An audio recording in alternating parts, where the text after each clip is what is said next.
1. Some context. My mom left my dad when I was 2 because he was an abusive alcoholic. A year later, she met a woman at work who was also a single mother, and they became involved in a romantic relationship. Soon we all moved in together. Fast forward about 13 years. When I was about 16, I was going through the typical angsty teen phase. I was into bands like Marilyn Manson and Nine Inch Nails, wore all black, was fascinated with serial killers, which oddly enough has become mainstream these days. I spent a lot of time in my room, etc., but was generally a good kid.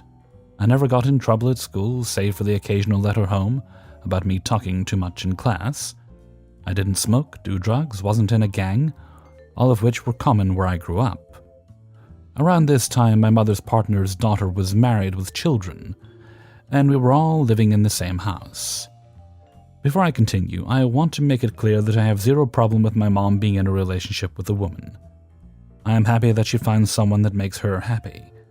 But at the time, I felt like it was us versus them. They liked to tease my mom a lot because she was really short and overweight, and I didn't like that. I also felt a bit of coldness coming from among them. Like anything I asked of them was a huge inconvenience. Furthermore, they were very superstitious and took my interest in dark material pretty seriously. And sometimes I could overhear them talking about me. As an only child, I tended to keep to myself and wrote a lot in my journal. In one of my entries, I just went off about how I felt about our living situation. It was pretty rough, but I would never have said any of it to them directly. Really, it was just me venting to myself. In retrospect, I think a lot of my feelings were just me trying to navigate not having a dad. One day when I came home from school, my mom asked to talk to me in her room. She had my journal in her hand and opened it to the entry where I was talking shit about everyone. Apparently her partner had gone into my room, looked for my journal, and began to read it. Obviously, they were pretty mad, but I explained that I was just venting, and why was she going through my things in the first place? Her response was, well, you left it on your desk, don't leave it out if you don't want anyone to read it. All right then.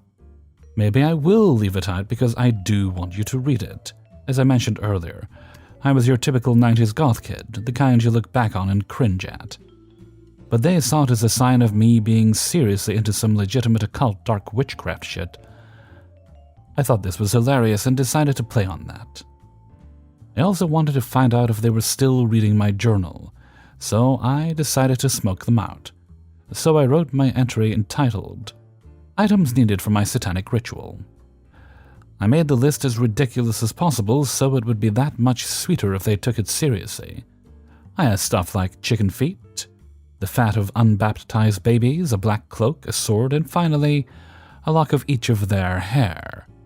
Then I left it open on my desk for someone to find. Sure enough, a day later, my mom calls me into her room after getting back from school, journal in hand, and asks me, "What is this?"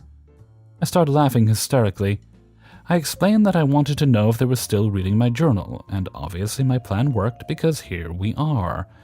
I asked, "Do you really think this is real? Unbaptized baby fat? Really?" They were not as amused as I was. This pretty much ruined our relationship for many years to come. But as they say, time heals all wounds, and we're all on good terms now. But sometimes I think about that time I convinced my entire family I was going to put a satanic curse on them. 2. I was engaged to my ex-fiancée for a few years. When my dad died in the late 90s, she was very supportive, and my mother thought she was great. My parents had a really nice timeshare that they used quite a bit, but now my dad had died, my mom had no wish to keep it, so she offered it to me. I had no wish to use it, so she offered it to her. She took the timeshare as it was closer to where her parents lived and they would make good use of it. It was all legally signed over to her, etc.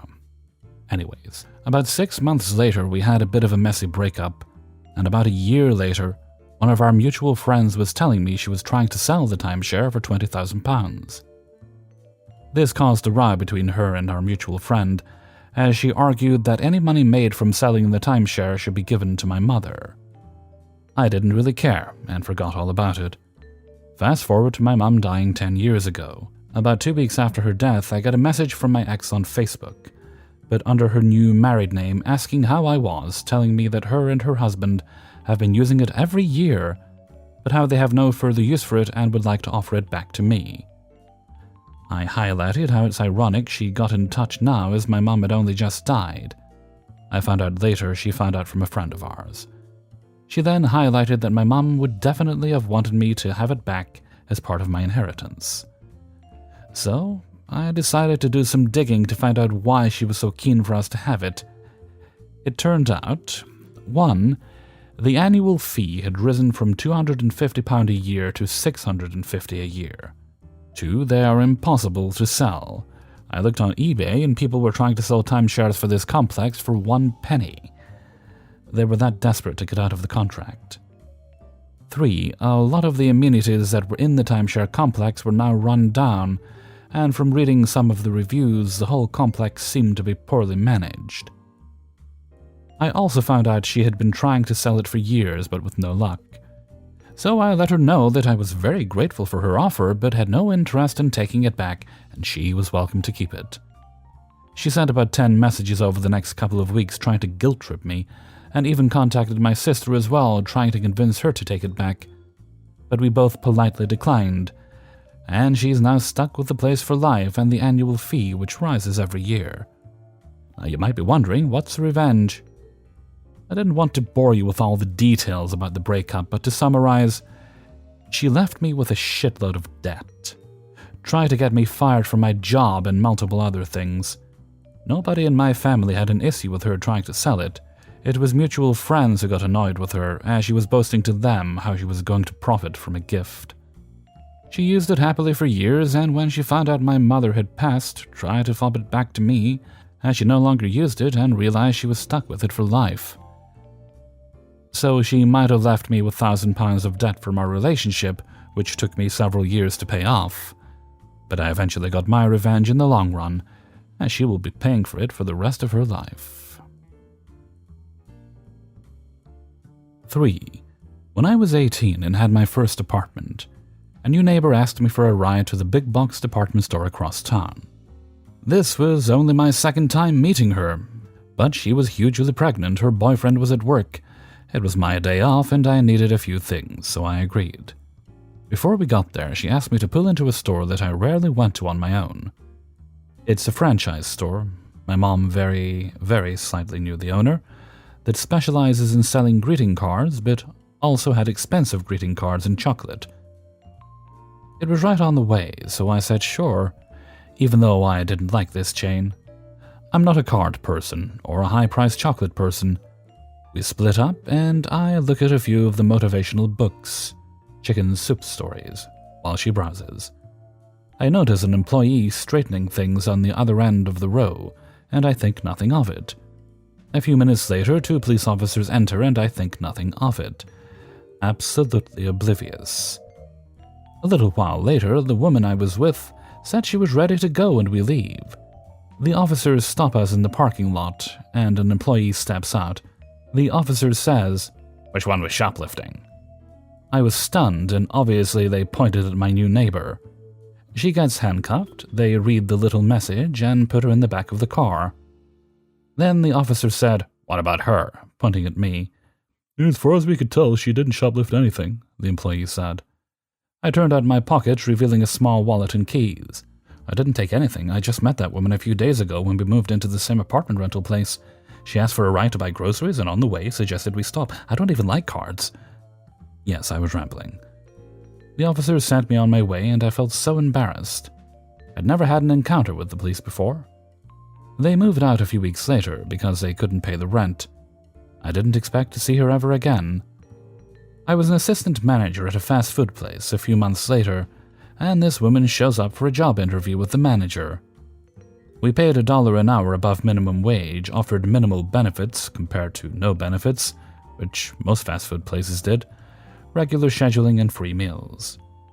Whether you were a high school dropout or a college student, this job wasn't terrible. It was a step above the place with the golden arches. Naturally, I pulled the manager aside and told him about this lady. The manager wrote "reject" on the top of the application, and I knew she'd get a letter in a few days telling her she didn't get the job. I did this partly because I was upset she created an unnecessary police encounter to steal knickknacks. Not food, not diapers, not maternity shit, little overpriced things you put on your shelves. I don't remember what they were, but trinkets. The other reason was I liked the owners of the place I worked, and I didn't want them to be stolen from. 4. In 2019, I moved from an apartment complex in Celebration, Florida to a condo. As usual, when you move out of an apartment, you get a final bill which includes your last month's prorated rent, deductions for damages, security deposit, refunds, and the like. We paid it. The next month, I get a call from my wife who says we've got a follow-up bill in the mail from the apartment management company for 2 cents. We're both in the tech field, so we laughed at this company's IT department, didn't catch the edge case of spending 50 cents in postage to collect 2 cents in revenue, but it happens. My wife prints out a copy of the bill, I grab 2 cents from the change jar. The apartment complex is on my daily drive, so I swing by the office. I walk in and tell the manager that I want to pay my last bill. I say it's 2 cents, here's the bill, and I have the 2 cents if you want it. The manager says, "We don't take cash." Nothing else. There was an awkward pause. I say, "I don't expect you to take cash. I expect us both to have a laugh about how silly computer systems are, and for you to write off the 2 cents because it'd cost you more to process the payment." She says, "I'm not going to do that." Again, awkward pause. I say, "So you want me to write you a check for 2 cents and mail it, and you're going to process that check?" "Yes, send us a check and we'll process it." And then walks back into her office to end the conversation. So I go home, set up an automatic monthly bank payment to my apartment complex for 3 cents, and then, because I'm a programmer, I write some code to send a letter once per month saying, "I'm so sorry I overpaid my bill. Please send me a check for the overpayment." And I use an online service that sends postcards in ridiculous sizes, up to around 18 by 24 inches, figuring that'll be my escalation strategy. The first of the next month, I get a call from the apartment complex's regional manager. After introducing himself, the next 2 minutes were the most sincere, "Oh God, we made a mistake. Please don't do this. We'll never contact you again," apology anyone could have hoped for. I stopped the mail and never heard from them again. Did I spend several hours on malicious compliance for 2 cents? Yes. Was it worth it? Absolutely. 5. I'm going to be very vague to not bog this down with jargon. I work in a fairly prestigious biology lab on the East Coast, where we study various pathogens, and for one project, I was trying to isolate a certain bacteria from samples containing a wide array of species, in order to infect mice with the strain under various conditions. While doing research to see if there were mediums that were selective for the target bacteria, or if there were antibiotics that my target was resistant against that would kill everything else, I ended up with various ways to isolate the bacteria, using a process I thought of myself to test the efficacy of each isolation method. Before starting my experiment, I ran it by my coworker who is a seasoned immunologist of 10 years, Dan, who trained me in working with bacteria when I started the job. He thinks it's great and gives it the green light, and for the next 2 months I'm running the experiments, calling biotech and pharma companies for quotes on their products that I'm using to isolate the bacteria, and end up with a big spreadsheet that contained both efficacy and cost-benefit analyses of all the methods I came up with or found. I show my results to Dan, and he's ecstatic, although he mentions that it's likely going to be a while before we use the data and make a decision on the isolation method, due to us waiting on samples to come in. I sent the spreadsheet along to Pi anyway, who is the head scientist at a lab, and shift my time to other projects I'm working on. Another couple of months go by, and after not hearing anything from Dan about patient samples, another co-worker comes up to me and asks me where I could find a certain set of plates to isolate the target bacteria from. I'm confused and ask him why he's looking for those, because based on my experiments, the plates he wanted were the least efficient and most expensive ways to select the bacteria we were looking for. Not to mention that I had no idea we had ordered any more than the 10 plates I used to run the experiment. He argued with me and said that Dan's research said otherwise. That confused me even more, and when I asked him to show me what he was talking about, he proceeded to show me my own spreadsheet, where he quickly realized that he had been misled and said that Dan must have made an error in the spreadsheet. I told him that I was the one who ran the experiments and got the results, and if Dan had ordered the bad plates, then he had just wasted the lab's money. The other co-worker said I probably told Dan to order the wrong plates, but when I said I had no idea plates were being ordered at all he had to say was, "Oh, that's weird." Sure enough, later that day, I look inside our cold room and see roughly $5,500 worth of the expensive and inefficient plates, and I confront Dan about it. I asked Dan why he ordered so many plates, and if he had been telling other people that he had done the experiments. He laughs a little before asking if I had even read the spreadsheet that I made, and states that the plates he ordered were the best based on my criteria, and that because he taught me how to work with bacteria, I was piggybacking his methods, and that him validating my experiment before running it was tantamount to him doing the work. He told me not to worry about it anymore, and that he would be presenting the data to Pi because he had already prepared the slideshow and everything for it. I wanted to open up the spreadsheet and tell him that he had just wasted a lot of money, but he was so condescending and sure of himself about having ownership of my work that all I said was, "Okay," before returning to my bench. Later that week, we have our lab meeting where Dan is presenting his work to the whole lab, and states that we can finally move ahead with isolating the target bacteria from patient samples. Sure enough, my spreadsheet is on the TV used as our projector, and my Pi asks when we could expect the materials used in the most efficient isolation method to arrive.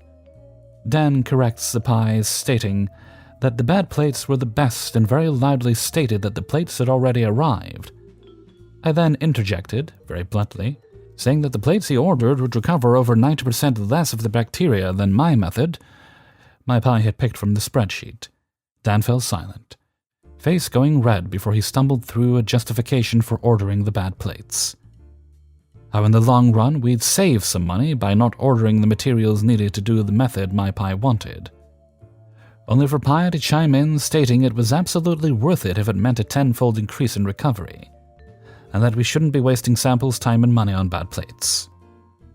Dan very quickly blurted out that it was my spreadsheet and there must have been a miscommunication between us before ordering the plates before he quickly sat down. And all I said was I was not told by anyone that anything off my spreadsheet was being ordered. My Pi asked Dan if he submitted the data to me before I sent it to him, and Dan sheepishly admitted that I was the one who ran the experiments and compiled everything.